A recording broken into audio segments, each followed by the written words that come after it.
বিসমিল্লাহির রহমানির রহিম। সুপ্রিয় শিক্ষার্থীবৃন্দ, সরকারি এমএম কলেজ যশোর এর অনলাইন ক্লাসে সবাইকে স্বাগতম। আশা করি তোমরা সবাই ভালো আছো, সুস্থ আছো এবং করোনাকালীন এই সময়ে স্বাস্থ্যবিধি মেনে নিজেদের পড়াশোনা ভালোভাবে চালিয়ে যাচ্ছ।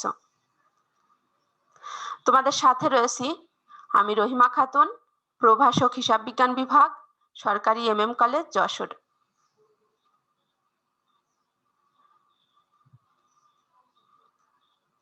প্রিয় শিক্ষার্থীবৃন্দ, তোমরা যারা ব্যবসায় শিক্ষা শাখায় একাদশ শ্রেণীতে অধ্যয়নরত, তাদের হিসাব বিজ্ঞান বিষয়ের দ্বিতীয় পত্রে দ্বিতীয় অধ্যায় অংশীদারি ব্যবসায়ের হিসাব এর উপরে আরো কয়েকটি অনলাইন লেকচার সম্পন্ন করেছি। আজ আসি অংশীদারি ব্যবসায়ের হিসাবের পরবর্তী অংশ নিয়ে। প্রিয় শিক্ষার্থীবৃন্দ, দেখো আজকের পাঠ্যসূচি বা আলোচনার বিষয় অংশীদার কর্তৃক প্রদত্ত ঋণ। তোমরা জানো যে কোনো ব্যবসায় প্রতিষ্ঠান পরিচালনার জন্য অনেক পরিমাণে অর্থের প্রয়োজন হয়। সেই অর্থ অংশীদাররা কিছু পরিমাণে মূলধন হিসেবে নিয়ে আসে এবং আরো যখন অতিরিক্ত অর্থের প্রয়োজন হয়, অংশীদাররা ঋণ হিসেবেও সেই অর্থ অংশীদারি ব্যবসায় বিনিয়োগ করে। তাহলে সেই অংশীদারদের ঋণ হিসাব কিভাবে আমরা ক্যালকুলেশন করব, সেই বিষয়গুলো নিয়ে আলোচনা করব। তারপর দেখো অংশীদারদের বেতন, কমিশন ও অন্যান্য পারিশ্রমিক। তারপর থিওরিটিক্যাল বিষয় প্রায় আলোচনা শেষ এই অধ্যায়ের অংশীদারি ব্যবসায়ের হিসাবের।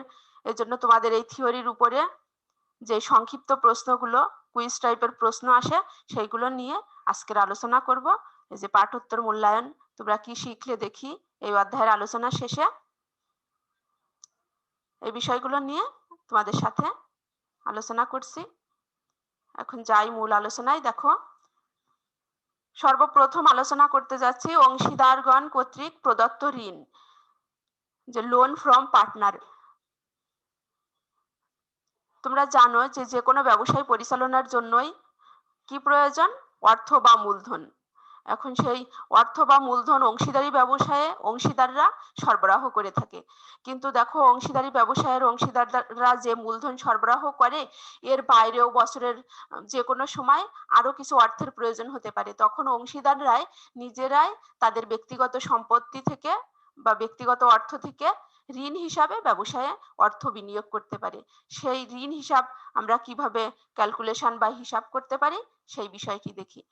দেখো, মূলধন ব্যতীত, অর্থাৎ এই ঋণটা কিভাবে নিয়ে আসবে? মূলধন বাদে বা মূলধন ছাড়া বা মূলধন ব্যতীত কোনো অংশীদার চুক্তি মোতাবেক যে অর্থ ঋণ হিসেবে ব্যবসায়ে বিনিয়োজিত বা নিয়োগ করে বা নিয়োজিত করে বা বিনিয়োগ করে, তাকে ওই অংশীদারদের ঋণ হিসাব বলে। তোমরা জানো যে অংশীদারি ব্যবসায়ের সর্বনিম্ন সদস্য সংখ্যা 2 জন এবং সর্বোচ্চ সদস্য সংখ্যা 20 জন। তবে ব্যাংকিং ব্যবসার ক্ষেত্রে 10 জন। এখন ধরো যে তুমি 10 জন অংশীদার নিয়ে একটি অংশীদারি ব্যবসায় পরিচালনা করছো। 10 জন অংশীদারের মধ্যে 2 জন অংশীদার ঋণ হিসেবে ব্যবসায় প্রতিষ্ঠানে কিছু অর্থ বিনিয়োগ করলো বা নিয়োগ করলো বা নিয়োজিত করলো। তাহলে সেই অর্থ বা সেই ঋণ হিসেবে যে অর্থ ব্যবসায় বিনিয়োজিত করলো বা নিয়োজিত করলো, তাকে ওই অংশীদারের ঋণ হিসাব বলে। ধরো রহিম ও করিম 2 জন অংশীদার, তারা ঋণ হিসেবে ব্যবসায়ে অর্থ নিয়োজিত করলো। তাহলে ওই অংশীদারদের ঋণ হিসাব বলা হবে। কার? এই রহিম এবং করিমের ঋণ হিসাব বলা হবে যে অর্থ তারা বিনিয়োগ করলো। কি হিসেবে বিনিয়োগ করলো? মূলধন ব্যতীত ঋণ হিসাবে। মূলধন বাদে, মূলধন হিসেবেও কিন্তু তারা কিছু পরিমাণ অর্থ ধার নিয়ে আসছে বা কিছু অর্থ বিনিয়োগ করেছে মূলধন হিসেবে। এর বাইরে বা মূলধন ব্যতীত বা মূলধন ছাড়া আর বাকি যে অর্থ ঋণ হিসেবে বিনিয়োগ করলো, সেটি ওই অংশীদারের ঋণ হিসাব বলা হয়। তাহলে স্বাভাবিকভাবেই এই ঋণের জন্য একটি ঋণ হিসাব খুলতে হবে। এই হিসাবের জের উদ্বৃত্তপত্রের দায়ের দিকে লেখা হয়, যেহেতু এই যে ঋণ নিয়ে আসলো অংশীদার, সেটি ব্যবসায় প্রতিষ্ঠানের জন্য দায়। আর তোমরা জানো যে অংশীদার এবং ব্যবসায় প্রতিষ্ঠান, অংশীদারি ব্যবসায় আলাদা দুটি সত্তা। অর্থাৎ অংশীদার ব্যবসায় নিয়ে আসলো ঋণ, আর সেটি ব্যবসায় প্রতিষ্ঠানের জন্য কি হলো? দায়ের সৃষ্টি করলো। তাহলে এই হিসাবের জের বা ঋণ হিসাব উদ্বৃত্তপত্রের কোন দিকে লিখতে হবে? দায়ের দিকে লিখতে হবে। আর ঋণের সুদ আইনগতভাবেই অংশীদারের প্রাপ্য। যে অংশীদার ঋণ নিয়ে আসলো কারবার প্রতিষ্ঠানে বা অংশীদারি ব্যবসায়ে, সেই অংশীদারের ঋণের সুদ তারই অবশ্যই প্রাপ্য, যেহেতু সে ওই পরিমাণ অর্থ কিংবা ওই পরিমাণ ঋণ ব্যবসায়ে নিয়ে আসছে। তাহলে ঋণের সুদ আইনতভাবে কার প্রাপ্য? যে অংশীদার ঋণ নিয়ে আসলো তার প্রাপ্য। তারপরে দেখি আমরা যে চুক্তিপত্রে হারের উল্লেখ না থাকলেও তোমরা জানো যে চুক্তি অংশীদারি ব্যবসায়ের মূল ভিত্তি। এখন সেই চুক্তিপত্রে সব বিষয়গুলো উল্লেখ থাকে, কিন্তু যদি চুক্তিপত্রে অংশীদারি ব্যবসায় ঋণের হার উল্লেখ নাও থাকে তাহলেও 6% হারে এই ঋণের সুদ অংশীদারকে দিতে হবে। আর যদি চুক্তিপত্রে হারের উল্লেখ থাকে তাহলে সেই হার বা সেই পার্সেন্টেজ অনুসারে ঋণের সুদ দিতে হবে।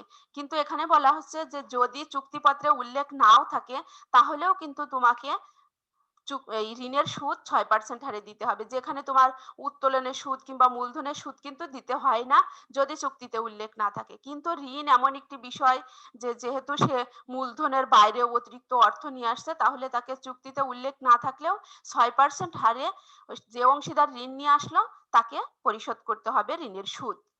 আর দেখো, ঋণের সুদ মূলধন বা চলতি হিসাবে ক্রেডিট করা যাবে না।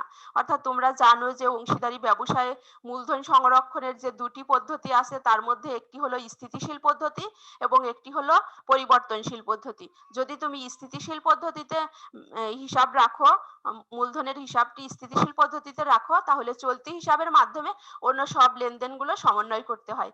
তাহলে সেই ক্ষেত্রেও কিন্তু তোমাকে এই ঋণের সুদ মূলধন বা চলতি হিসাবে ক্রেডিট করা যাবে না। কেন ক্রেডিট করা যাবে না? যেহেতু এটি ব্যবসায় প্রতিষ্ঠানের জন্য একটি ব্যয়। ঋণের সুদ কি অংশীদারি ব্যবসার জন্য অবশ্যই ব্যয়। একে লাভ ক্ষতি হিসাবে ডেবিট করতে হবে। কোথায় ডেবিট করতে হবে? লাভ ক্ষতি হিসাবে। কিংবা যদি কোনো কারণে লাভ ক্ষতি হিসাবে ডেবিট করা সম্ভব না হয় কিংবা এর পরে ঋণের সুদ ক্যালকুলেশন করা হয়, তাহলে তোমরা জানো যে অংশীদারি ব্যবসায় হিসাবে লাভ ক্ষতি হিসাব করার পরেও আরেকটি নতুন হিসাব প্রস্তুত করা হয়, যেটি লাভ ক্ষতি আবন্টন হিসাব। অলরেডি তোমাদের সাথে আলোচনা করেছি। তাহলে যদি কোনো কারণে লাভ ক্ষতি হিসাবে ডেবিট করা সম্ভব না হয় বা সমন্বয় করা না যায়, তাহলে কোথায় সমন্বয় করতে হবে? লাভ ক্ষতি আবন্টন হিসাবে ডেবিট করতে হবে। কেন ডেবিট করতে হবে? যেহেতু এই ঋণের সুদ এই ব্যবসায়ের জন্য, অংশীদারি ব্যবসায়ের জন্য খরচ। তোমরা জানো যে খরচগুলো কি করতে হয়? খরচগুলো আমরা কোন পাশে লিখি? লাভ ক্ষতি হিসাবের ডেবিট দিকে। তাহলে ঋণের সুদও একটি খরচ, সেই হিসাবে সেম সিস্টেমেই লাভ ক্ষতি হিসাবে ডেবিট করতে হবে। আর যদি লাভ ক্ষতি হিসাবে সমন্বয় করা সম্ভব নাও হয় তাহলে লাভ ক্ষতি আবন্টন হিসাবে আমরা ডেবিট করব ঋণের সুদ। ক্লিয়ার হয়েছে নিশ্চয়? এখন দেখো যে অংশীদারদের ঋণ এবং ঋণের সুদ কিভাবে হিসাবভুক্ত করতে হবে। তোমরা সবাই জানো যে পরীক্ষায় তোমাদের এই যে ঋণ হিসাব, লাভ ক্ষতি আবন্টন হিসাব, এই হিসাবগুলো ক্যালকুলেশন করতে হয় বা হিসাবগুলো সমন্বয় করতে হয়। তাহলে তুমি এই হিসাবগুলো যখন প্রস্তুত করবে তখন এই জার্নালগুলো কিন্তু তোমাকে মাথায় রাখতে হবে। এই জার্নালের আলোকেই কিন্তু তোমাকে পোস্টিং দিতে হয়, এই জাবেদার আলোকেই। তাহলে এই জাবেদাগুলো তোমাকে অবশ্যই নলেজে রাখতে হবে। এখন দেখি আমরা যে এই জাবেদাগুলো কিভাবে আসে। যখন অংশীদাররা নগদে ঋণ প্রদান করে, দেখো নাম্বার ওয়ানে কি আছে যে যখন অংশীদাররা নগদে ঋণ প্রদান করে, অর্থাৎ কোনো অংশীদার যখন নগদে কারবার প্রতিষ্ঠানে বা অংশীদারি প্রতিষ্ঠানে ঋণ প্রদান করলো, তখন কি হলো? স্বাভাবিকভাবেই কারবার প্রতিষ্ঠানের নগদ অর্থ বেড়ে গেল বা নগদ অর্থ আসলো। তাহলে নগদান হিসাব ডেবিট। যখন নগদ অর্থ বেশি পরিমাণে আসে বা নগদ অর্থ আসে প্রতিষ্ঠানে, তখন আমরা কি করি? নগদান হিসাব ডেবিট করি। আর যেহেতু নগদ আসার কারণে ওই অংশীদার কি হিসেবে দিল? ঋণ হিসেবে, যেটি কারবার প্রতিষ্ঠানের দায় বা অংশীদারি ব্যবসায়ের দায়। তাহলে নগদান হিসাব ডেবিট আর সংশ্লিষ্ট অংশীদার, অর্থাৎ যে অংশীদার ঋণ নিয়ে আসলো সেই অংশীদারের ঋণ হিসাব ক্রেডিট। অর্থাৎ কি দাঁড়ালো জার্নালটি বা জাবেদাটি? নগদান হিসাব ডেবিট টু সংশ্লিষ্ট অংশীদারের ঋণ হিসাব ক্রেডিট। নগদান হিসাব ডেবিট হলো কেন? যে কারবার প্রতিষ্ঠানে নগদ অর্থ আসলো, এই জন্য নগদ ডেবিট। আর ঋণ হিসাব যেহেতু প্রতিষ্ঠানের জন্য দায়গুলো আমরা কোথায় লিখি? ক্রেডিট পাশে। এজন্য সংশ্লিষ্ট অংশীদারের ঋণ হিসাব ক্রেডিট করলাম। এখন দেখো যে একটি নির্দিষ্ট সময় পর অবশ্যই ঋণের সুদ দিতে হবে। ধরো বছরের মাঝামাঝি অথবা বছরের প্রথমে, যে এ সময় ব্যবসায় প্রতিষ্ঠানের ঋণ নিয়ে আসলো, বছরের যখন আমরা হিসাব করব একদম বছরের শেষ দিন, তখন অবশ্যই সেই অংশীদার ঋণের সুদ প্রাপ্য হবে। এখন দেখো যে ঋণের সুদ অংশীদারকে যখন আমরা দেব তখন কি ক্যালকুলেশন করব, কি হিসাব, কিভাবে হিসাবভুক্ত করব। তাহলে ঋণের সুদ হিসাব ডেবিট। তোমরা সবাই জানো যে ঋণের সুদটিও একটি ব্যয় অংশীদারি ব্যবসায়ের। তাহলে ব্যয়গুলো আমরা কোথায় লিখি? ডেবিট দিকে। তাহলে ঋণের সুদ হিসাব ডেবিট, আর এই ঋণের সুদ কোথায় যাচ্ছে? অংশীদারের ঋণ হিসাবের সাথে যোগ হচ্ছে। তাহলে এই যে অংশীদারের ঋণ হিসাব এখানে ক্রেডিট ছিল, সুদের মাধ্যমে এই সুদ, ঋণের সুদ দের যে অর্থ দেওয়া হচ্ছে তার মাধ্যমে আরো বেশি পরিমাণ অর্থ ঋণ হিসাবে ক্রেডিট হচ্ছে। তাহলে ঋণের সুদ হিসাব ডেবিট আর টু সংশ্লিষ্ট অংশীদারের ঋণ হিসাব ক্রেডিট। অর্থাৎ ঋণের সুদ ব্যয় এই জন্য ডেবিট করলাম প্রথমে, তারপরে অংশীদারের এই ঋণ হিসাব যে ক্রেডিট প্রথমে ব্যালেন্স আছে তার সাথে আরো এই সুদের অর্থ দিয়ে আরো বেশি বেড়ে গেল অংশীদারের ঋণ হিসাব। এজন্য তাহলে বেড়ে গেল, এর সাথে এর বাড়াটা কি হবে? ক্রেডিট হবে, সমজাতীয় লেনদেন। তারপরে দেখো হিসাব সমান শেষে, অর্থাৎ বছরের শেষ দিন যখন তুমি ঋণের সুদ হিসাব বন্ধ করতে হয়, প্রতিটি হিসাব তোমরা জানো যে ক্লোজ করে দিতে হয় বছরের শেষে। তা যখন ক্লোজ করব আমরা তখন কি হবে? যে হিসাব সমান শেষে ঋণের সুদ হিসাব বন্ধ করতে হলে লাভ ক্ষতি হিসাব অথবা লাভ ক্ষতি আবন্টন হিসাব ডেবিট।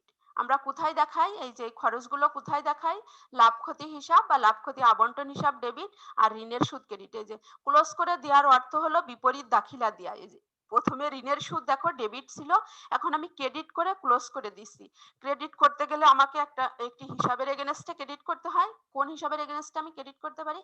লাভ ক্ষতি হিসাবে, অথবা যদি লাভ ক্ষতি হিসাবে সমন্বয় করা সম্ভব না হয় লাভ ক্ষতি আবন্টন হিসাবে ক্রেডিট করতে হবে। ক্লিয়ার নিশ্চয়? তাহলে এই অংশীদারদের ঋণ এবং ঋণ হিসাব, ঋণের সুদ হিসাব কিভাবে আমরা সমন্বয় করব নিশ্চয়ই বুঝতে পারছো। তারপরে দেখো যে একটি নমুনা ছক, ঋণ যখন আমরা ক্যালকুলেশন করব অথবা ঋণ হিসাব যখন অংশীদারি ব্যবসায় থাকবে তখন আমরা কিভাবে ঋণ হিসাবটি ক্যালকুলেশন করব। এতক্ষণ আমরা জার্নাল দেখলাম বা জাবেদা দেখলাম, এখন একটি নমুনা ছক। কিসের নমুনা ছক? অংশীদারদের ঋণ হিসাব। যে অংশীদার, ধরো রহিম নিয়ে আসছে ঋণ, তাহলে অংশীদারের এখানে কার নাম আসবে? রহিমের ঋণ হিসাব। যে কোনো হিসাবের তোমরা জানো যে ডেবিট এবং ক্রেডিট দিক থাকে।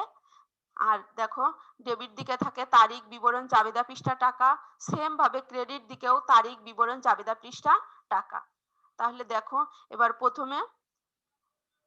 প্রথমে জার্নালের দিকে যদি আমরা দেখি, দেখো যে যখন অংশীদার ঋণ নিয়ে আসছে, ব্যবসায় প্রতিষ্ঠানের ঋণ হিসেবে নিয়ে আসলো, তখন কি ছিল জার্নাল? নগদান ডেবিট টু সংশ্লিষ্ট অংশীদারের ঋণ হিসাব ক্রেডিট। যেহেতু আমরা ঋণ হিসাব করছি তাহলে নগদান হিসাব ডেবিট আছে, কোন দিকে বসবে? ক্রেডিট দিকে। দেখো এই যে নগদান হিসাব, এই যে ধরো ফেব্রুয়ারির 1 তারিখে ঋণ নিয়ে আসলো, নগদান হিসাব ডেবিট দিকে ছিল, এই জন্য খতিয়ানের কোন দিকে যাবে?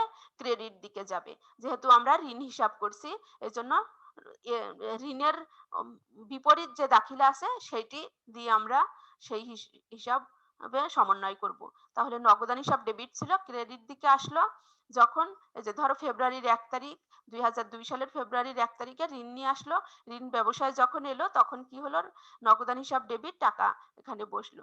আর 31শে ডিসেম্বর আবার আরেকটি দেখো যে ঋণ হিসাবের সাথে জার্নালটি দেখে আসি আমরা।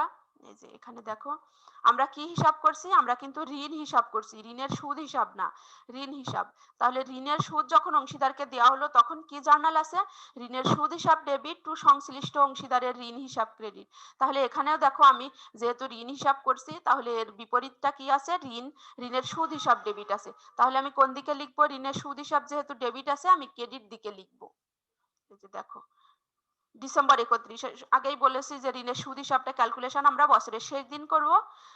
ঋণের সুদ হিসাব ক্রেডিট, এই যে এই পরিমাণ অর্থ দিয়ে আমি ঋণের সুদ হিসাব ক্রেডিট করলাম।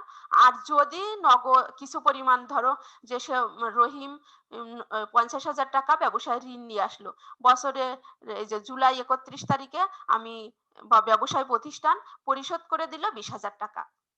তাহলে সেই ক্ষেত্রে এই জার্নালটি হবে। ঋণ পরিশোধ করে দিলে কি হবে? ঋণ হিসাব ডেবিট, ওই অংশীদারের ঋণ হিসাব ডেবিট আর নগদান হিসাব ক্রেডিট। যেহেতু নগদান হিসাব ক্রেডিট হবে, এজন্য এই হিসাবে কোথায় বসবে? ডেবিটে। নগদান হিসাব ডেবিট, যেহেতু যদি ঋণ পরিশোধ করা হয়। এখানে ঋণ পরিশোধ করা হলে, কিন্তু ঋণ যদি পরিশোধ করা না হয়, এই জার্নালটি তোমার হবে না। এই যে এটি হবে ব্যালেন্স শিটের যে ব্যালেন্সিং ফিগারটা, এই দুইটা যোগ করে এই ব্যালেন্সিং ফিগারটা থাকবে, সেটি হলো ব্যালেন্স সিডি। এই ব্যালেন্স সিডি কোথায় যাবে? আগেই বলা আছে যে অংশীদারদের যে ব্যবসায় প্রতিষ্ঠানের যে উদ্বৃত্তপত্র থাকবে অংশীদারি ব্যবসার, সেই উদ্বৃত্তপত্রের দায়ের দিকে। অংশীদারদের ঋণের হিসাবের ব্যালেন্স কোথায় যাবে? উদ্বৃত্তপত্রের দায়ের দিকে। বুঝতে পারছো নিশ্চয়? আরো যখন অঙ্ক আমরা করব তখন আরো ক্লিয়ার হবে বিষয়টি।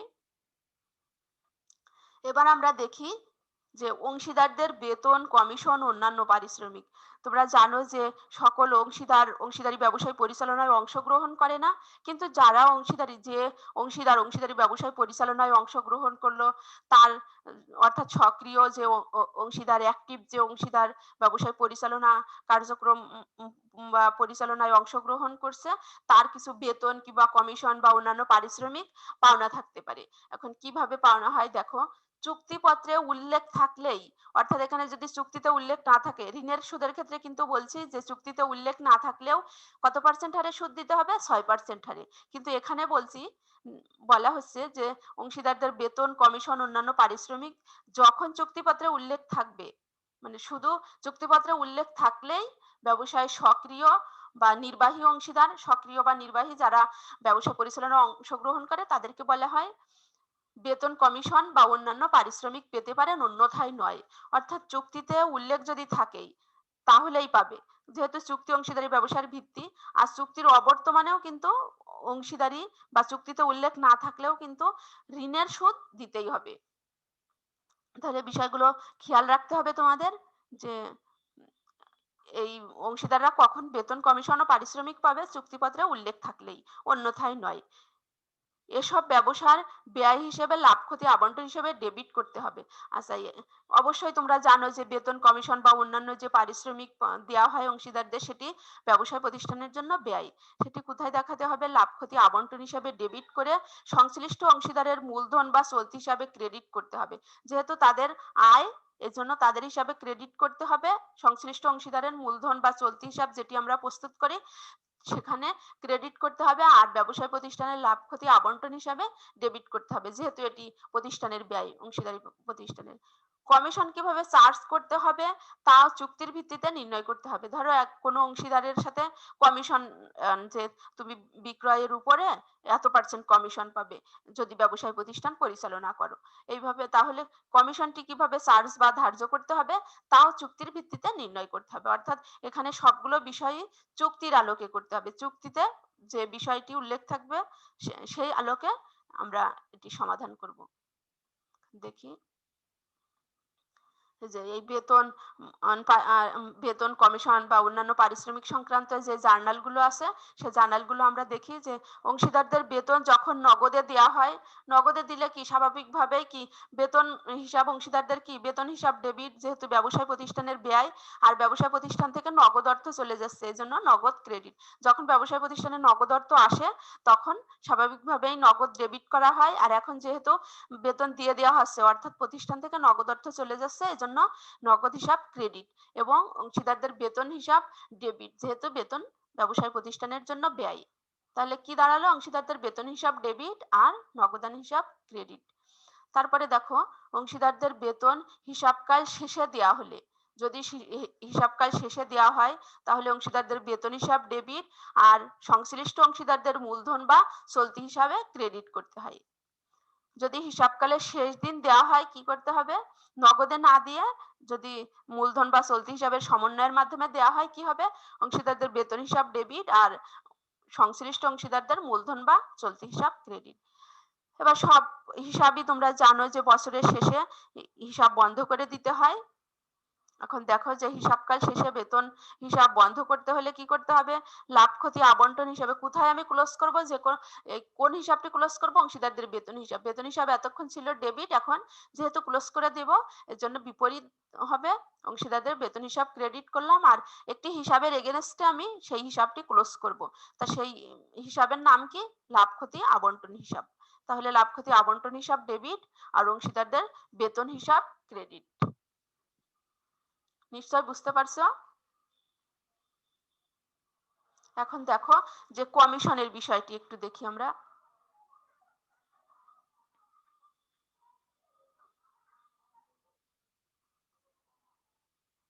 দেখো যে ধরো সাইদ একটি ফার্মের অংশীদার, চুক্তি অনুযায়ী তার কমিশন নিট লাভের উপর 10%। কত পার্সেন্ট? চুক্তি অনুযায়ী কিন্তু উল্লেখ থাকতে হবে, চুক্তি অনুযায়ী তার কমিশন নিট লাভের উপর 10%। 2002 সালের 31শে ডিসেম্বর সাইদের কমিশন চার্জ করার পূর্বে ব্যবসায়ের লাভ দাঁড়ালো 1 লক্ষ টাকা। কত টাকা ব্যবসায়ের লাভ? 1 লক্ষ টাকা। তাহলে দেখো যে এখানে কি বলা আছে, প্রথমে যে চুক্তি অনুযায়ী তার কমিশন নিট লাভের 10%, কিন্তু ব্যবসায় প্রতিষ্ঠানে যে 1 লক্ষ টাকা আসলো, এই 1 লক্ষ টাকা কিন্তু নিট লাভ না, কারণ এখনো সাইদ যে অংশীদার আছে তার কিন্তু কমিশন দেওয়া হয়নি।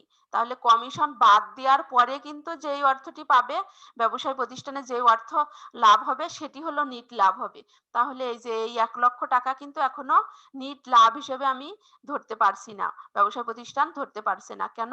এই যে সাইদ যে অংশীদার আছে তার কমিশন চার্জ করার পূর্বে এই 1 লক্ষ টাকা ব্যবসায়ের লাভ। তাহলে কিভাবে ক্যালকুলেশন করব আমরা সাইদের কমিশন ক্যালকুলেশনের দেখো সূত্র, কমিশন চার্জ করার পূর্বের নিট লাভ, এই যে 1 লক্ষ টাকা কমিশন চার্জ করার পূর্বের নিট লাভ গুণ কমিশনের হার কত পার্সেন্ট? 10। আর আমরা কিন্তু সরাসরি 10% করতে পারছি না, কারণ হলো এখানে তোমার এটি কিন্তু কমিশন চার্জ করার পূর্বের নিট লাভ। তাহলে দেখো আর চুক্তিতে বলা আছে যে সে এই কমিশন পাবে নিট লাভের 10%। তাহলে দেখো এবার যে 1 লক্ষ গুণ 10 কমিশন চার্জ করার পূর্বের নিট লাভ 1 লক্ষ গুণ কমিশনের হার 10 ভাগ 100 যোগ কমিশনের হার। তাহলে দেখো 100 যোগ কমিশনের হার 10, অর্থাৎ এই যে 1,10,000 টাকা আছে এটি কিন্তু নিট লাভ 100% যদি ধরি যে নিট লাভের উপর 10%, তাহলে এখানে তোমার এই যে কমিশনের হার সহ কিন্তু এই 1 লক্ষ টাকা, এই 1 লক্ষ টাকা অর্থাৎ কিন্তু 110% সমান এই 1 লক্ষ টাকা, যেহেতু কমিশন এখনো দেয়া হয়নি প্রতিষ্ঠানের অংশীদারের।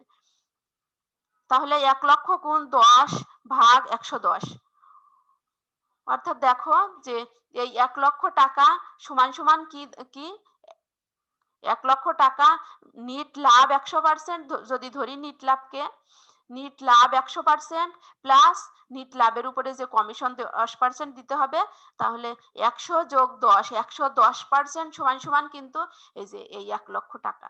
তাহলে আমরা কি করতে পারি, 1 লক্ষ গুণ 10%, কত পার্সেন্ট দেব? গুণ 10 ভাগ 110। 110 কিভাবে পেলাম? যে 100 যোগ কমিশনের হার, কমিশনের হার কত পার্সেন্ট? এখানে কমিশনের হার যদি 15% থাকতো তাহলে তোমার কত দিয়ে ভাগ হতো? 115 দিয়ে। বুঝতে পারছো? 1 লক্ষ গুণ 10 ভাগ 110 সমান সমান কত আসলো? 9,090 টাকা 91 পয়সা।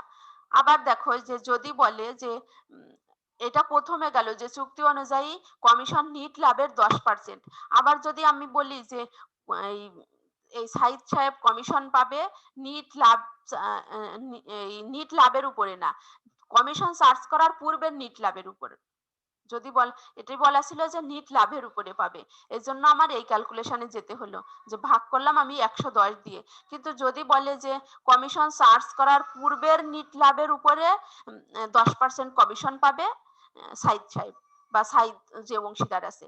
তাহলে দ্বিতীয় ক্ষেত্রে কমিশন কি হবে? কমিশন চার্জ করার পূর্বের নিট লাভ গুণ কমিশনের হার। কমিশন চার্জ করার পূর্বের নিট লাভ ১ লক্ষ টাকা, বলাই আছে যে কমিশন চার্জ করার পূর্বের নিট লাভের উপরেই সে 10% পাবে, গুণ সরাসরি 10% করলে 10,000 টাকা। বুঝতে পারছো পার্থক্যটি? যে কমিশন চার্জ করার পূর্বের নিট লাভের উপরে বললে একরকম, আর যদি সরাসরি নিট লাভের উপরে বলে তাহলে আরেক রকম ক্যালকুলেশন হবে। এই বিষয়গুলো, এই খুঁটিনাটি বিষয়গুলোই কিন্তু অঙ্ক করার সময় বেশি মনে রাখতে হবে। এজন্য এই বিষয়গুলো বারবার আলোচনা করছি তোমাদের সুবিধার্থে। এবার দেখো যে এই কমিশন ব্যবসার একটি ব্যয়। এই যে কমিশন বলো, অন্যান্য পারিশ্রমিক, বেতন সবই অংশীদারি ব্যবসায়ের ব্যয় এবং সংশ্লিষ্ট অংশীদারের প্রাপ্য। এজন্য এই কমিশন ব্যবসায়ের লাভ ক্ষতি হিসাবে ডেবিট করা হয় এবং অংশীদারদের মূলধন বা চলতি হিসাবে ক্রেডিট করা হয়। তাহলে দেখো যে যখন অংশীদারদের কমিশন বা বেতন বা অন্যান্য পারিশ্রমিক যা পাওনা হলো দেয়া হলো, তখন অংশীদারদের কমিশন হিসাব ডেবিট। যেহেতু যেমন ঋণের সুদ ব্যয় ছিল, ঋণের সুদ ডেবিট করছিলাম, সেম ভাবে অংশীদারের কমিশন হিসাব ডেবিট, আর টু সংশ্লিষ্ট অংশীদারের মূলধন বা চলতি হিসাব ক্রেডিট করব। কি হিসাবে ক্রেডিট করব? মূলধন বা চলতি হিসাবে ক্রেডিট করব। আবার যখন হিসাবকাল শেষে এই হিসাবগুলো বন্ধ করে দেওয়া হবে, তখন কোন হিসাবের এগেনস্টে আমি বন্ধ করব? লাভ ক্ষতি আবন্টন হিসাব ডেবিট করব আর অংশীদারের কমিশন হিসাব ক্রেডিট। অন্যান্য পারিশ্রমিক এভাবে ব্যবসায়ের ব্যয় হিসেবে দেখিয়ে অংশীদারদের মূলধন বা চলতি হিসাবে দেখাতে হবে বা ক্রেডিট করতে হবে। দেখো যে এই যে অংশীদারদের বেতন বলো, কমিশন বলো, অন্যান্য যে কোনো পারিশ্রমিক যদি থাকে অংশীদারদের, সবই এই যে প্রথমে খরচ হিসেবে দেখাতে হবে আর পরে হিসাব ক্লোজ করে দিতে হবে। কোন হিসাবের মাধ্যমে ক্লোজ করতে হবে? লাভ ক্ষতি আবন্টন হিসাবের মাধ্যমে। বুঝতে পারছো নিশ্চয়? এবার আমরা দেখি এই যে এই অধ্যায়ের থিওরির বিষয়গুলো আলোচনা শেষ। এখন আমরা দেখি যে এই থিওরির বিষয়গুলো থেকে কি কি টাইপের প্রশ্ন আসতে পারে। দেখো কোন ধরনের প্রশ্নগুলো তোমাদের এমসিকিউতে 20 মার্কস যে আসে, সেটি আমরা কয়েকটি আলোচনা করি। দেখি কোন উত্তরটি সঠিক। দেখো, ঋণ গ্রহণ করা হয় লাভের জন্য, ঋণ মূলধনের অংশ, ঋণ ব্যবসার একটি অগ্রাধিকার ভিত্তিক দায়, ঋণ চলতি হিসাবের অংশ। আমরা এই যে এতক্ষণ ঋণ নিয়ে আলোচনা করলাম, বা ঋণ কিভাবে ক্যালকুলেশন করতে হয়, ঋণের সুদ কিভাবে ক্যালকুলেশন করতে হবে, কিভাবে হিসাবভুক্ত করতে হবে, তার আলোকে দেখো যে কোন উত্তরটি সঠিক। ঋণ গ্রহণ করা হয় লাভের জন্য, ঋণ মূলধনের অংশ, ঋণ ব্যবসায়ের একটি অগ্রাধিকার ভিত্তিক দায়, ঋণ চলতি হিসাবের অংশ। কোনটি সঠিক তোমাদের কি মনে হচ্ছে? অবশ্যই ঋণ ব্যবসার একটি অগ্রাধিকার ভিত্তিক দায়। এই জন্য এই দায় অগ্রাধিকার ভিত্তিক দায়, এই জন্যই কিন্তু এই ঋণ হিসাবের যে ব্যালেন্সটা থাকবে, যে একটি হিসাব করলাম ঋণ হিসাব, তার ব্যালেন্স উদ্বৃত্ত পত্রের দায়ের দিকে লিখতে হয়। তাহলে কোনটি সঠিক? ঋণ ব্যবসায়ের একটি অগ্রাধিকার ভিত্তিক দায়। ঋণ কিন্তু চলতি হিসাবের অংশ নয়, ঋণ কিন্তু মূলধনের অংশ নয়। ঋণ গ্রহণ করা হয় কি ব্যবসায় প্রতিষ্ঠান পরিচালনার জন্য, লাভ সেখানে হতেও পারে নাও পারে। ঋণ থাকলেই যে ব্যবসায় লাভ হবে বিষয়টি এমন না। তাহলে কোনটি সঠিক? ঋণ ব্যবসার একটি অগ্রাধিকার ভিত্তিক দায়। তারপরে দেখো নিম্নের কোন উত্তরটি সঠিক নয়। দেখো ঋণের সুদ, মূলধনের সুদ দেয়া বাধ্যতামূলক নয়। দেখো মূলধনের সুদ দেয়া বাধ্যতামূলক নয়।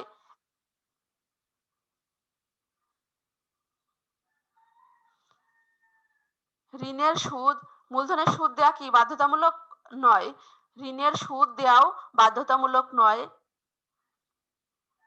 চুক্তির অবর্তমানে 6% ঋণের সুদ দিতে হয়, মূলধনের সুদ দেয়া বাধ্যতামূলক নয়। এটি অবশ্যই সঠিক, কারণ তোমার যদি মূলধন চুক্তিতে উল্লেখ না থাকে তাহলে বাধ্যতামূলকভাবে মূলধনের সুদ পরিশোধ করতে হবে এমন নয়। চুক্তিতে উল্লেখ থাকলে শুধুমাত্র মূলধনের সুদ দিতে হবে।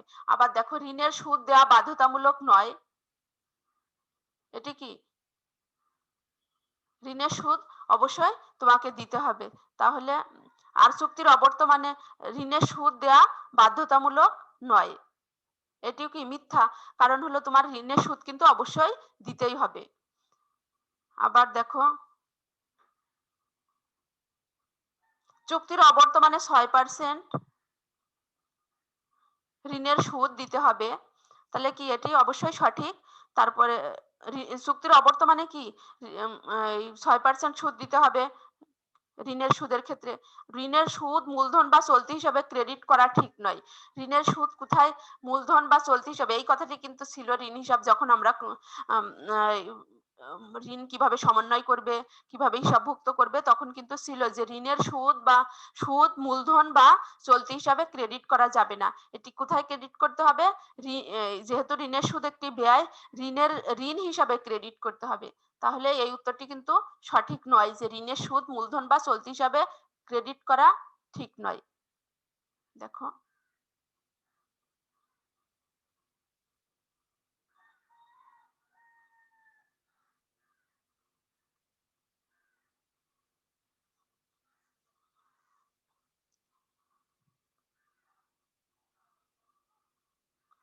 দেখো তাহলে কোনটি দাঁড়ালো যে নিচের কোন উত্তরটি সঠিক নয়। ঋণের সুদ মূলধন বা চলতি হিসাবে ক্রেডিট করা ঠিক নয়, এটি কি সঠিক।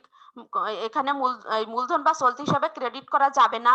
তারপরে হলো ক্রেডিট কোথায় ক্রেডিট করতে হবে, ঋণ হিসাবে। তাহলে এটি ঠিক নয়, এটি অবশ্যই সঠিক। চুক্তির অবর্তমানে 6% সুদ দিতে হবে, এটিও সঠিক। তারপরে দেখো মূলধনের সুদ দেওয়া বাধ্যতামূলক নয়, অবশ্যই মূলধনের সুদ বাধ্যতামূলক ভাবে দিতে হবে না। দেখো ঋণের সুদ দেওয়া বাধ্যতামূলক নয়, ঋণের সুদ কি দিতে হবে কি হবে না তোমরা বলো। ঋণের সুদ অবশ্যই দিতে হবে, চুক্তিতে উল্লেখ থাক বা না থাক। তাহলে কোন উত্তরটি সঠিক নয়, যে ঋণের সুদ দেওয়া বাধ্যতামূলক নয়। নিশ্চয় আলোচনার মধ্যে তোমরা বুঝতে পারছো যে কোন উত্তরটি সঠিক।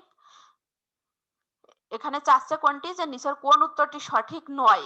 ঋণের সুদ দেওয়া বাধ্যতামূলক, এটি হলে কি হতো, ঋণের সুদ দেওয়া বাধ্যতামূলক, এটি হলে ঠিক হতো যে অবশ্যই ঋণের সুদ দিতে হবে, চুক্তিতে উল্লেখ থাক বা না থাক ঋণের সুদ অবশ্যই দিতে হবে। যেহেতু এখানে বলছে যে ঋণের সুদ দেওয়া বাধ্যতামূলক নয়, এই জন্য তোমার এই উত্তরটি, এই যে নিম্নের কোন উত্তরটি সঠিক নয়, এই উত্তরটি সঠিক নয় যে ঋণের সুদ দেওয়া বাধ্যতামূলক নয়। কারণ ঋণের সুদ তো দিতেই হয়, বাধ্যতামূলক।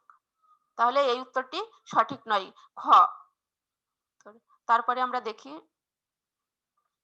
পরবর্তীটি, দেখো কোন উত্তরটি সঠিক। দেখো কি কি আছে।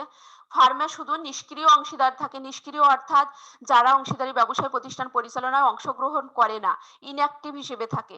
আর ফার্মে শুধু সক্রিয় অংশীদার থাকে, যারা ব্যবসায় প্রতিষ্ঠান পরিচালনায় বা কার্যক্রমে অংশগ্রহণ করে, তাদেরকে সক্রিয় অংশীদার বলে।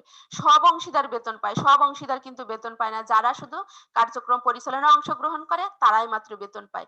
তাহলে আর বেতন ব্যবসায়ের ব্যয়। দেখো এই চারটির মধ্যে কোনটি সঠিক মনে হচ্ছে তোমার, বেতন ব্যবসায়ের জন্য ব্যয়, এটি সঠিক মনে হচ্ছে নিশ্চয়। বেতন, কমিশন, ঋণের সুদ সবই অংশীদারি ব্যবসায়ের ব্যয়। তাহলে দেখো কোন উত্তরটি সঠিক, একদম লাস্ট, বেতন ব্যবসায়ের ব্যয়। তারপরে দেখো অংশীদারি ব্যবসায় একজন অংশীদার কখন কমিশন পায়। এই যে কমিশন নিয়ে আলোচনা করলাম আমরা, কখন একজন অংশীদার কমিশন পায় অংশীদারি ব্যবসায় থেকে, সক্রিয় অংশীদার কাজ করলেই, চুক্তিপত্রে উল্লেখ থাকলে, নিট লাভ হলেই, ভিত্তি ঠিক থাকলেই। সক্রিয় অংশীদার বলা আছে যে যদি কেউ অংশীদারি ব্যবসায়ে পরিচালনায় অংশগ্রহণ করে কিন্তু চুক্তিতে উল্লেখ না থাকে, তাহলেও কিন্তু সে কমিশন, বেতন কোনো কিছুই পাবে না। শুধুমাত্র ঋণের সুদের ক্ষেত্রে উল্লেখ না থাকলেও সে পাবে। আর যেহেতু এখানে কি বিষয় নিয়ে আলোচনা করছি আমরা, কমিশন পাওয়ার বিষয় নিয়ে, তাহলে চুক্তিপত্রে অবশ্যই উল্লেখ থাকতে হবে। যদি সে কমিশন পাওয়ার পেতে যায় তাহলে কি করতে হবে, চুক্তিপত্রে উল্লেখ থাকতে হবে। তাহলে অংশীদারি ব্যবসায় একজন অংশীদার কখনো কমিশন পায়, চুক্তিপত্রে উল্লেখ থাকলেই, সেটি প্রতিষ্ঠানের লাভ হোক, লস হোক, ভিত্তি থাক না থাক, সেই ক্ষেত্রে না, চুক্তিপত্রে উল্লেখ থাকলে। ক্লিয়ার। তারপর দেখো বেতন, কমিশন ও প্রাপ্তির হিসাবের ক্ষেত্রে কোনটি সঠিক। দেখো লাভ ক্ষতি বন্টন হিসাবে প্রাপ্তিগুলো কোনটি সঠিক। দেখো লাভ ক্ষতি বন্টন হিসাবে প্রাপ্তিগুলো ডেবিট করে সংশ্লিষ্ট অংশীদারদের মূলধন বা চলতি হিসাবে ক্রেডিট করতে হবে। লাভ ক্ষতি বন্টন হিসাবে প্রাপ্তিগুলো ডেবিট করে, অর্থাৎ এই যে বেতন, কমিশন, প্রাপ্তি, এগুলো ডেবিট করে অংশীদারদের মূলধন বা চলতি হিসাবে ক্রেডিট করতে হবে, এটি সঠিক? নাকি পাওনা হিসাবে ডেবিট করে নগদান হিসাবে ক্রেডিট করতে হবে, নাকি লাভ ক্ষতি হিসাব বন্টন হিসাবে ডেবিট করে প্রাপ্তি হিসাব ক্রেডিট করতে হবে, প্রাপ্তি হিসাব ডেবিট করে মূলধন হিসাব ক্রেডিট করতে হবে, কোনটি? আলোচনার সময় তোমাদের বলা হয়েছে যে বেতন, কমিশন ও প্রাপ্তির ক্ষেত্রে লাভ ক্ষতি বন্টন হিসাবে প্রাপ্তিগুলো ডেবিট করে লাভ ক্ষতি বন্টন হিসাবে কেন ডেবিট করব? যেহেতু এগুলো খরচ ব্যবসায় প্রতিষ্ঠানের জন্য। সংশ্লিষ্ট অংশীদারের, অর্থাৎ যে অংশীদার ওইটি পাবে বেতন বা কমিশন বা অন্যান্য প্রাপ্তির, তার মূলধন বা চলতি হিসাবে ক্রেডিট করতে হবে। তাহলে কোনটি সঠিক? নাম্বার ক, ক নাম্বারটি অবশ্যই সঠিক, আলোচনায় আমাদের ছিল। তারপরে দেখি, সঠিক উত্তরের পাশে টিক চিহ্ন দাও। স্থির পদ্ধতিতে অংশীদারদের চলতি দেনা পাওনা আর হিসাব যে হিসাবের মাধ্যমে রাখা হয়, অর্থাৎ স্থির পদ্ধতিতে আমরা জানি যে দুটি হিসাবের মাধ্যমে লেনদেন সম্পন্ন করা হয় বা হিসাব রাখা হয়। তাহলে স্থির পদ্ধতিতে অংশীদারদের চলতি হিসাব বা চলতি দেনা পাওনার যে হিসাবের মাধ্যমে রাখা হয় তাকে কি হিসাব বলা হয়? চলতি হিসাব, মূলধন হিসাব, দেনা হিসাব, পাওনা হিসাব। কি হিসাব বলা হয়? চলতি হিসাব। ক্লিয়ার? দেখো কোন উত্তরটি সঠিক নয়? চলতি হিসাবের যে কোনো ব্যালেন্স হতে পারে, অবশ্যই চলতি হিসাবের যে কোনো ব্যালেন্স হতে পারে, তাহলে এটি সঠিক নয়। উত্তোলন মূলধনের ক্ষয় ছাড়া অন্য কিছু নয়। তারপরে দেখো মূলধনের সুদের হার সবসময় ঠিক নাও থাকতে পারে, অবশ্যই ঠিক নাও থাকতে পারে। চুক্তিতে উল্লেখ থাকলেই শুধুমাত্র উত্তোলনের সুদ ধার্য করতে হয়, অবশ্যই চুক্তিতে উল্লেখ থাকলেই শুধুমাত্র উত্তোলনের সুদ ধার্য করতে হয়, অন্য সময় করা যাবে না। তাহলে কোন উত্তরটি সঠিক নয়? উত্তোলন মূলধনের ক্ষয় ছাড়া অন্য কিছু নয়। তা উত্তোলন করলেই যে মূলধনের ক্ষয় হয়ে যাবে বিষয়টি এমন নয়, ব্যক্তিগত প্রয়োজনে অংশীদাররা অনেক সময় অর্থ উত্তোলন করতে পারে। তাহলে কোনটি সঠিক নয়? উত্তোলন মূলধনের ক্ষয় ছাড়া অন্য কিছু নয়। সঠিক উত্তরের পাশে টিক চিহ্ন দাও। কোনটি? কোন উত্তরটি সঠিক? মূলধনের সুদ ধার্য করা ঠিক নয়। অবশ্যই ঠিক যদি চুক্তিপত্রে উল্লেখ থাকে। উত্তোলনের সুদ আদায়ের পেছনেও কোনো কারণ নাই, অবশ্যই চুক্তিপত্রে উল্লেখ থাকলে উত্তোলনের সুদও আদায় করতে হবে। চলতি হিসাবে ডেবিট দিকে গত বছরের ডেবিট ব্যালেন্স লিখতে হবে। দেখো উত্তোলন হিসাবের ক্রেডিট ব্যালেন্স হয়ে থাকে, উত্তোলন হিসাবের কিন্তু ক্রেডিট ব্যালেন্স হয় না, হয় ডেবিট ব্যালেন্স। কোন উত্তরটি তাহলে সঠিক? চলতি হিসাবের ডেবিট ব্যালেন্স, অর্থাৎ গত বছরের যদি কোনো ব্যালেন্স থাকে ডেবিট ব্যালেন্স ডেবিট দিকে, এবং যদি ক্রেডিট থাকে ক্রেডিট দিকে লিখতে হয়, এই হিসাবটি, এটি সঠিক। স্থির মূলধন পদ্ধতিতে কোন উত্তরটি সঠিক নয়? স্থির মূলধন পদ্ধতিতে জানো যে দুটি হিসাবের মাধ্যমে হিসাব সম্পন্ন করা হয়, এক্ষেত্রে দুটি হিসাব রাখা হয়, অবশ্যই সঠিক। এক্ষেত্রে মূলধনের যে সব বছর একই থাকে, স্থির মূলধনের হিসাব একই থাকে। এক্ষেত্রে একটি উত্তোলনের হিসাব রাখা হয়, উত্তোলনের হিসাব রাখতে হয় না। এক্ষেত্রে মূলধন ও চলতি নামে দুটি হিসাব রাখা হয়, অবশ্যই স্থির মূলধন পদ্ধতিতে মূলধন হিসাব এবং চলতি হিসাব নামে দুটি হিসাব রাখা হয়। তাহলে কোনটি সঠিক নয়? এক্ষেত্রে একটি উত্তোলন হিসাব রাখা হয়, এটি সঠিক নয়। কোন উত্তরটি পরিবর্তনশীল পদ্ধতিতে সঠিক? মূলধন সংরক্ষণের দুটি পদ্ধতি, একটি স্থিতিশীল আর একটি পরিবর্তনশীল। পরিবর্তনশীল মূলধন পদ্ধতিতে দেখো যে এখানে 2 বা 3টি হিসাব রাখা হয়, পরিবর্তনশীলে সেটি রাখা হয়। এখানে মূলত একটি হিসাব রাখা হয়। এই মূলধন সর্বদা ক্রেডিট জের প্রকাশ করে, অবশ্যই পরিবর্তনশীল মূলধনে ক্রেডিট জের প্রকাশ করা হয়ে থাকে। এক্ষেত্রে একটি উত্তোলন হিসাব রাখতে হয়।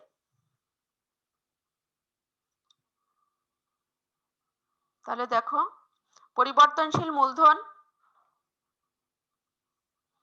কোন পরিবর্তনশীল মূলধন পদ্ধতিতে কোনটি সঠিক?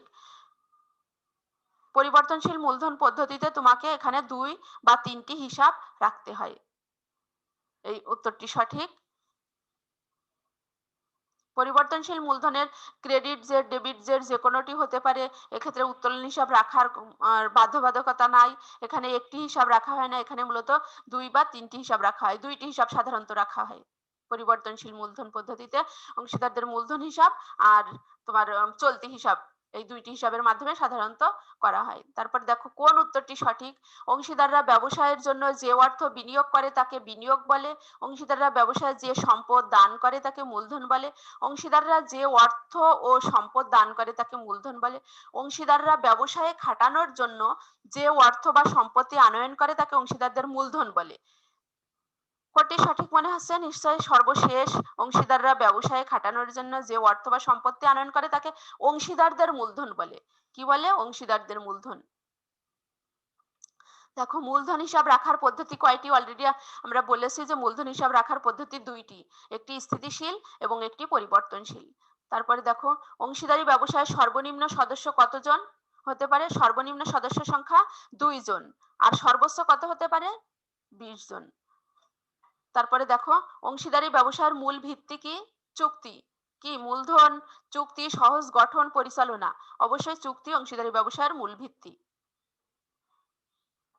তারপরে দেখি কোনটি অংশীদারি ব্যবসায়ের বৈশিষ্ট্য নয়? কোনটি? দেখো চুক্তিবদ্ধ সম্পর্ক, অবশ্যই অংশীদারদের মধ্যে চুক্তিবদ্ধ সম্পর্ক থাকতে হবে। বৈধ ব্যবসায় হতে হবে। নিবন্ধনের বাধ্যবাধকতা, একাধিক সদস্য। সদস্য সংখ্যা অবশ্যই সর্বনিম্ন 2 জন হতে হবে। নিবন্ধনের কিন্তু বাধ্যবাধকতা নাই অংশীদারি ব্যবসায়, কারণ অংশীদারি ব্যবসায় নিবন্ধিত হতেও পারে, নাও পারে। তাহলে কোনটি অংশীদারি ব্যবসায়ের বৈশিষ্ট্য নয়? নিবন্ধনের বাধ্যবাধকতা। বাংলাদেশে প্রচলিত অংশীদারি আইন কত সালের? বাংলাদেশে কত সালের? 1920, 1890, 1971, 1932। বাংলাদেশে প্রচলিত অংশীদারি আইন 1932 সালের ভারতীয় অংশীদারি আইন। তাহলে কত সালের? 1932 সালের। সাধারণ অংশীদারি ব্যবসায়ের সর্বোচ্চ সদস্য সংখ্যা কতজন? দেখো যে সর্বনিম্ন বলেছি 2 জন, আর সর্বোচ্চ সাধারণের ক্ষেত্রে 20 জন। কতজন? 20 জন। আচ্ছা কত? 10, 20, 30, 40। সাধারণের ক্ষেত্রে 20 জন। আর ব্যাংকিং এর ক্ষেত্রে অংশীদারি ব্যবসায়ের সর্বোচ্চ সদস্য সংখ্যা কয়জন? সংজ্ঞায় বলাই আছে যে সর্বনিম্ন সদস্য সংখ্যা 2 জন, সর্বোচ্চ 20 জন। তবে ব্যাংকিং ব্যবসায়ের ক্ষেত্রে 10 জন। তাহলে ব্যাংকিং ব্যবসায়ের ক্ষেত্রে সর্বোচ্চ সদস্য সংখ্যা 10 জন। তারপর দেখো কোন উত্তরটি সঠিক নয়? অংশীদারি ব্যবসায়ের জন্য লাভ ক্ষতি হিসাব তৈরি করতে হয়, অবশ্যই তৈরি করতে হয়। এই ব্যবসায়ের জন্য একটি উদ্বৃত্তপত্রও তৈরি করতে হয়, অবশ্যই তৈরি করতে হয়। উপরোক্ত দুটির মাঝখানে একটি বন্টন হিসাবও রাখা হয়, অবশ্যই লাভ ক্ষতি আবন্টন হিসাব বা বন্টন হিসাব নামেও একটি হিসাব রাখা হয়।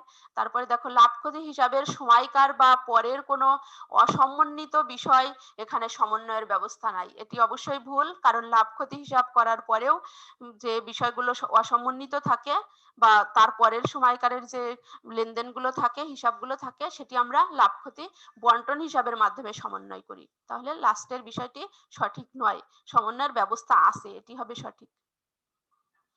সঠিক উত্তর কোনটি? দেখো অংশীদারি আইনে হিসাব রক্ষণের স্পষ্ট কোনো নীতিমালা নাই। হিসাবের স্পষ্ট নীতিমালা আছে, নির্দিষ্ট ফর্ম আছে যার মতো করে হিসাব রাখতে হয়। অংশীদারি ব্যবসায়ে হুবহু এক মালিকানা ব্যবসার মতো এবং হিসাব রক্ষণ পদ্ধতিও হুবহু এক। কোন উত্তরটি সঠিক? আসলে এই অংশীদারি ব্যবসায়ের হিসাব রক্ষণের স্পষ্ট কোনো নীতিমালা নেই, এটি সঠিক উত্তর, প্রথমটি। তারপর দেখো সঠিক উত্তর কোনটি? অংশীদারি দলিল অলিখিত, অবশ্য অলিখিত হতে পারে, লিখিতও হতে পারে, অলিখিতও হতে পারে। তারপর দেখো এ দলিল সর্বসম্মত নয়। এ দলিল কি? সর্বসম্মত হতে হবে। এই দলিলের চুক্তি নিবন্ধিত হতেও পারে, নাও পারে, এটি সঠিক। এই দলিল ভিত্তিহীন, অবশ্যই দলিল ভিত্তিহীন নয়। অংশীদারি ব্যবসার দলিল যে সবসময় অলিখিত হবে এমন নয়, লিখিতও হতে পারে। তারপর দেখো সর্বসম্মত নয়, এটিও ভুল। আর দলিল ভিত্তিহীন, এটিও ভুল। তাহলে সঠিক কোনটি? এ দলিল এর চুক্তি নিবন্ধিত হতেও পারে, নাও পারে, অর্থাৎ নিবন্ধনের কোনো বাধ্যবাধকতা নাই।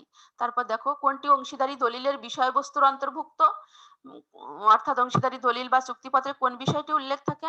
ব্যবসার উদ্দেশ্য, ব্যবসার হিসাব নিরীক্ষা পদ্ধতি, ব্যবসার বিলোপ সাধন পদ্ধতি, ব্যবসার গঠন কাঠামো।